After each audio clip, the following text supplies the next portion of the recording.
Middle East. The region is engulfed in flames from Libya to Iraq. One new formation, jihadi formation after another, seems to spring out from nowhere. And the current focus, of course, is on ISIS. What can you tell us about ISIS, and what are its origins? Well, actually, there's an interesting article that just appeared a couple of days ago by a highly qualified analyst, Graham Fuller, CIA background, one of the leading intelligence and mainstream analysts of the Middle East. And the title is "The United States Created ISIS." This is one of the conspiracy theories, the thousands of them that go around the Middle East, but this is another source. This is right at the heart of the U.S. establishment. Now, he hastens to point out that he doesn't mean the United States decided to put ISIS into existence and then funded it. His point is, and I think it's accurate, that the United States created the background out of which ISIS grew and developed. Part of it was just the standard sledgehammer approach, smash up what you don't like. In 2003, the United States and Britain invaded Iraq, major crime. Just this afternoon, the British Parliament granted the government the authority to bomb Iraq again.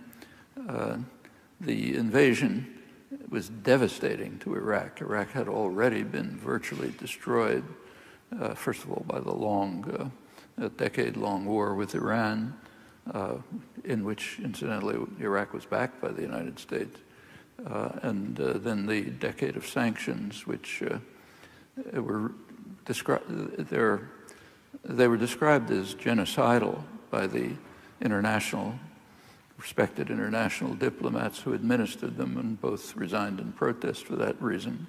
They devastated the civilian society. They strengthened the dictator, compelled the population to rely on him for survival.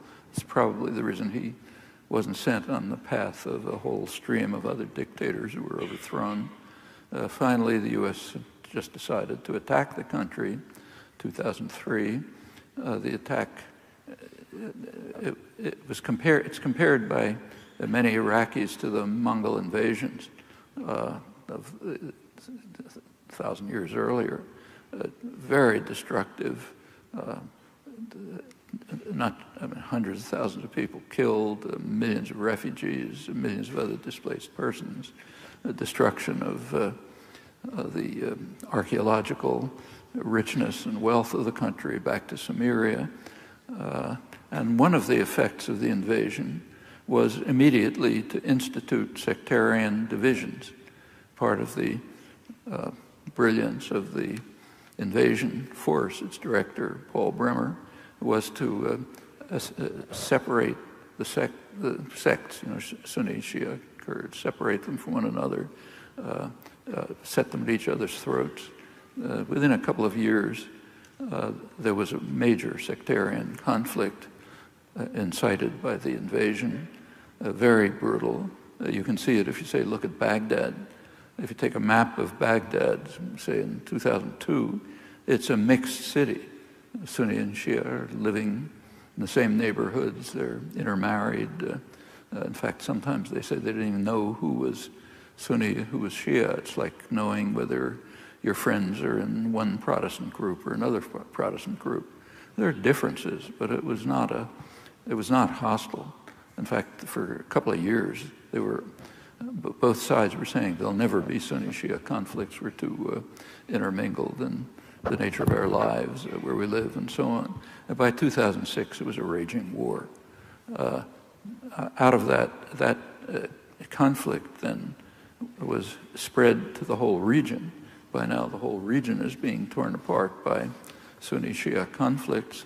And out of such conflicts, the natural dynamics of a conflict like that, is the most extreme elements begin to take over. And they had roots. Their roots are in the major U.S. ally, Saudi Arabia. That's been the major U.S. ally in the region as long as the U.S. has been seriously involved there. In fact, since the foundation of the Saudi state, it's kind of a family dictatorship, as you know. And the reason has a huge amount of oil. Britain, before the United States, had typically preferred radical Islamism to secular nationalism. And when the U.S. took over, it essentially took the same stand. Radical Islam, which is centered in Saudi Arabia, it's the most extremist radical Islamic state in the world, makes Iran look like a tolerant modern country by comparison. But and of course the secular parts of the Middle East, of the Arab Middle East, even more so. But it was and it's not only directed by an extremist version of Islam, the Wahhabi, Salafi version, but it's also a missionary state.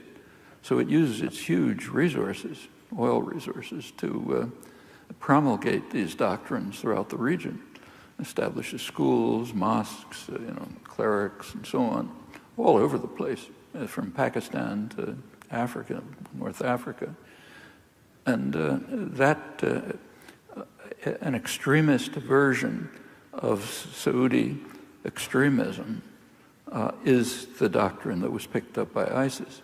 So it grew out of, ideologically, the most extremist form of Islam, the Saudi Wahhabi version, and the conflicts that were engendered by the U.S. sledgehammer that smashed up Iraq and has now spread everywhere.